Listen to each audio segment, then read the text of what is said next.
Greetings, y'all. My name is Carl, and welcome to my garden. I'm located here in north central Florida in Zone 8B, where I'm in the process of converting my otherwise ordinary lawn into something a little bit more interesting and hopefully a lot more edible. So join me and the boss puppy as we use some tried and true permaculture techniques along with some pro tips I've developed over the years from living down here in the deep south as we convert something bland into something a lot more beautiful. So let's take a tour of the yard and we'll show you what we've got in store for this season. All right, as you can see as we come out the front door here, we've got this nice big old hydrangea starting to break dormancy. We've got a bougainvillea. We also have a thornless blackberry bush as well.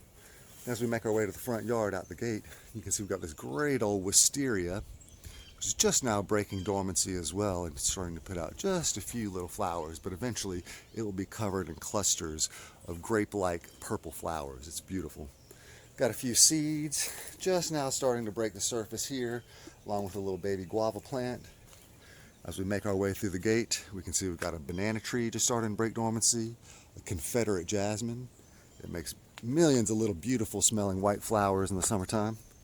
Still more hydrangeas. We love our hydrangeas down here. We've got a crepe myrtle tree.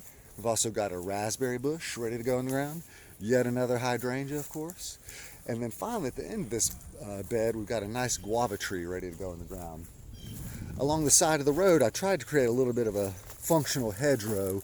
It uses alternating Fakahatchee grass and blueberry, so I can get some chop and drop, some privacy, and it's a little bit edible. The grass hasn't woken up much yet, but you can see the blueberry plants are actually starting to put on some leaves. This one has a couple little buds on it, and the one on the end here even has a few flowers that have already formed. I'm not really expecting much from this first year, but hey, if it makes a few berries, I'll eat them. Here's another bed I prepped after ripping out a bunch of giant old azalea bushes. I've got a few things in the ground already, like some elephant ears, some ginger, some bird of paradise. I've also got these pineapple plants ready to go in the ground. They were grown from the tops from the grocery store and they worked great. I didn't get any fruit last year, but maybe this year. I've also got a muscadine grape. You might know it as a scuppernong grape as well. It's going to go in along the back row here. I just need to build a little bit of a trellis to kind of provide some privacy and to give it some structure to grow on. If we go away to this bed, we've got a Florida Prince bare root peach tree, which is sort of anchoring the middle of this bed down. I've got a video coming on that as well. Again, I'm not expecting much from it in this first year or two, but by the third or fourth year, I bet you we'll get some fruit off of it. And here's another bed. It's going to be anchored by this dwarf mulberry bush. It's just kind of growing out in a pot for now. But once we've got the tree in the ground, you see we've still got plenty of room to fill in around the base. Got another little bed opposite of that with a banana tree in it, and it soaks up all the water that comes off of that gutter, as you can see.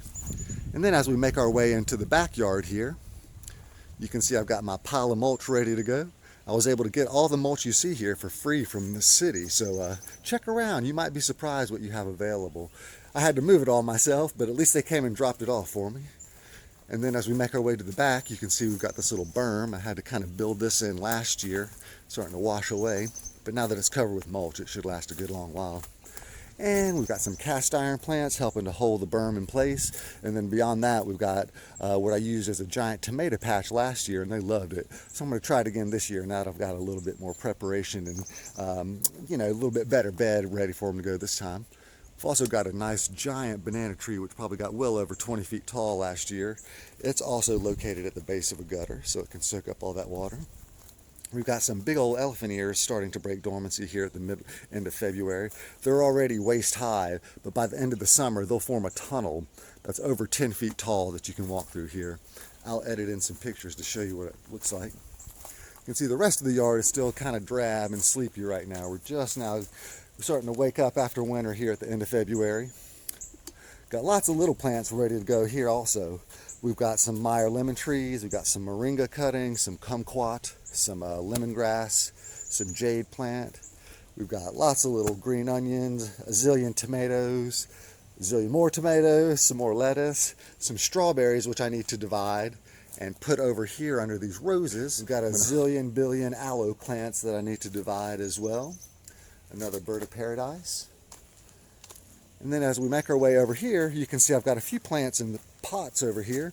These are all going out to a homestead I'm slowly but surely building out in a longleaf pine forest located about an hour east of here. We've got some watermelon plants, we've got some pea plants, we've got a moringa tree. It got zapped in the winter, but I think it'll bounce back. This is what's called an angel trumpet tree. It'll make lots of huge, big green leaves followed by foot-long white blossoms that hang down and really do look like the bell of a trumpet. As we make our way over here, we've got some more bird of paradise and a giant monstera that'll form another tunnel like the elephant ears. And then finally we get our way back up to the workbench where I've just kind of got my pots and my fertilizers and my supplies. And as we come back around, we've got a little patch here which I'm going to use for my peas this year so they can kind of grow on the fence as a trellis. On the other side of that, I've got my potatoes, which you can kind of see the divots in the ground there. I've got a video coming out on that. Over here on this last bed, we've got some ornamental canna lilies, some hibiscus, another hydrangea, of course, and one final hibiscus. Alrighty, y'all, that's going to do it for the yard tour. Thank you for joining us. As you can see, we've got some of the basics in place, but we still got a long way to go, and we hope y'all will join us along the way. So until next time, tschüss.